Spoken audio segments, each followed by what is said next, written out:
For you, ladies and gentlemen, we have another man, another myth, bringing to the stage for you as soon as I get the mic stand fixed, Mr. Remington Donovan!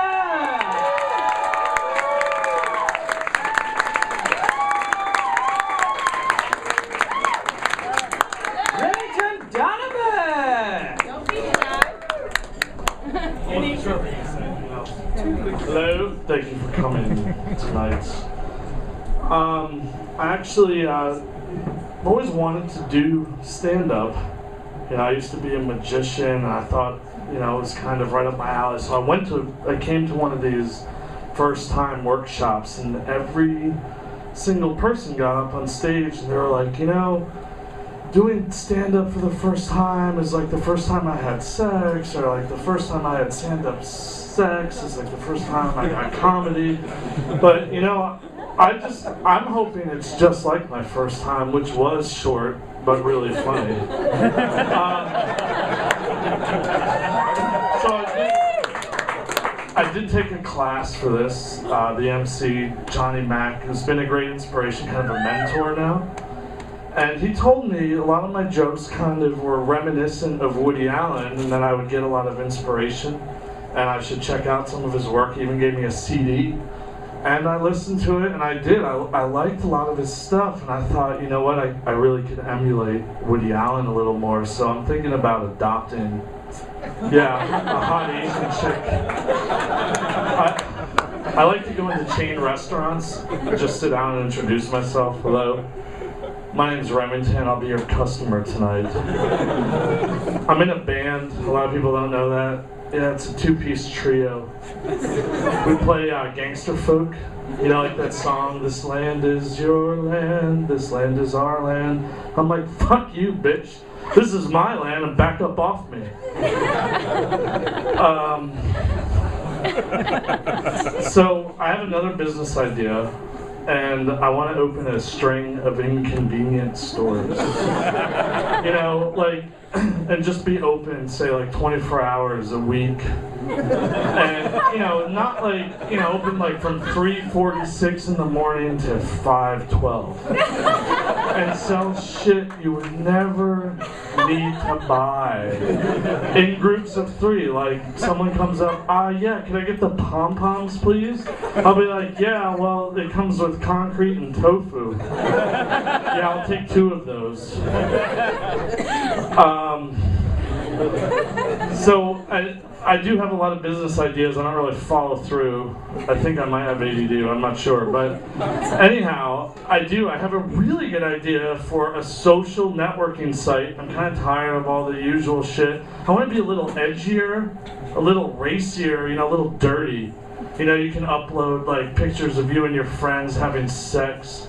I'm gonna call it "Sit on My Facebook."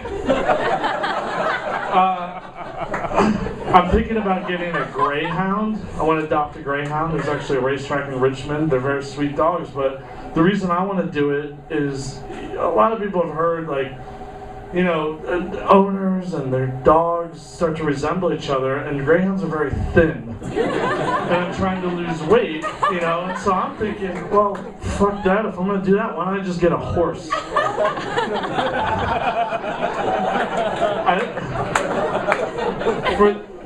So the holidays are soon approaching. I think it usually starts around Halloween now. And I want to do something nice. I don't want to do the usual buy lavish gifts for all my friends and take them out, you know, send them on vacations. I want to make something. And like, it means a lot more, you know, for friends and families. So I have a great idea. I'm going to make mistletoe belt buckles. So I do have a girlfriend. I've been in a long-term relationship now. It's very serious, and I do love her very much. It's been like about 2 weeks. Ladies, though, don't worry. It's an open relationship. I mean, don't tell her or anything. It's cool. But she is really wild. Like, she gets a little kinky, like some stuff I'm not used to, like food and sex. And she was like, hey, you know what, I think we should experiment with food and sex a little more. And I was like, okay, cool. Like, I love I love food and I like sex. And so, so I surprised her the other day. I made a little afternoon delight, and I made her peanut butter and KY jelly sandwiches. They were good. You need milk though. But she is, I did find out she's really into phone sex. Like, she really gets into it. Like, it's kind of crazy. Yeah, I mean, I overhear her all the time. So, I was out the other night, though, and I actually met a woman, a really nice woman, who works for the phone company, believe it or not, and we hit it off. We were talking. She's really cool, kind of hot, and I got her number since I'm in an open relationship, and so I did get her number. 0. I recently moved a couple months ago. I live in a primarily black neighborhood. This is completely true. I went to the convenience store to get condoms, and the only thing they sell are magnums. And, well, I really had no choice. It was late, I wanted to get laid, and I don't feel like having a kid right now. So I tried them out. I had to get them, right? Well, I tried to return them, because needless to say, they didn't fit. Yeah, they're really tight. But I do have a pet horse, so it's a help.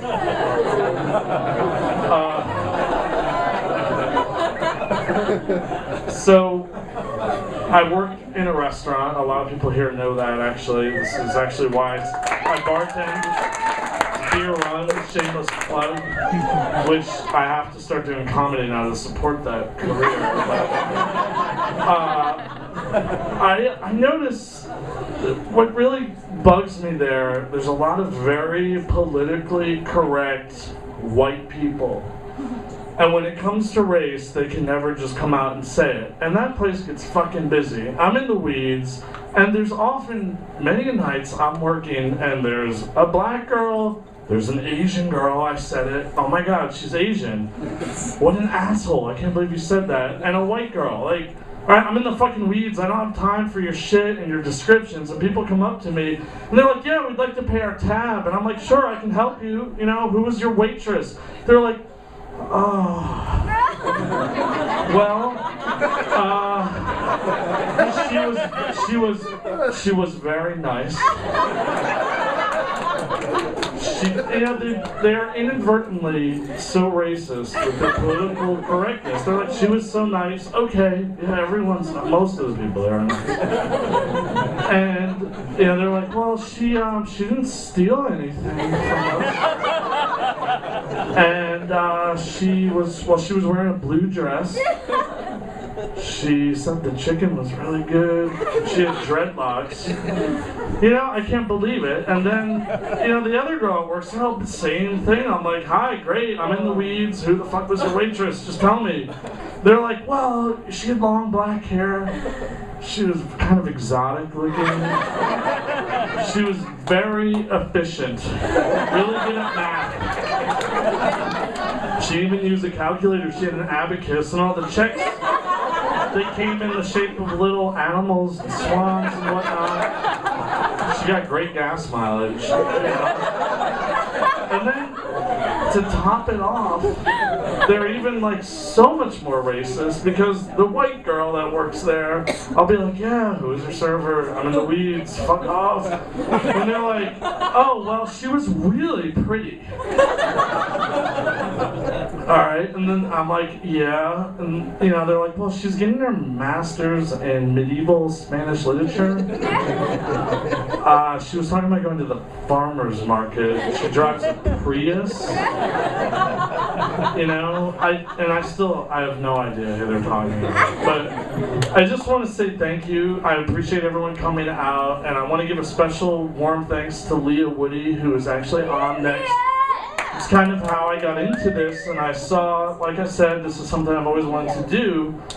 And she posted on Facebook, Leah is doing a stand-up comedy routine. I was like, holy shit. I was like, no way. I was like, Leah Woody is doing this? I was like, man, if Leah Woody could do this, I could definitely.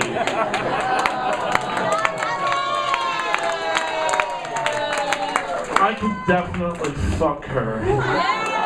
And no, don't worry, I didn't offend her. I already told her the joke. We went over it. She said it was really good. I mean, not the joke, just the sex. Thank you.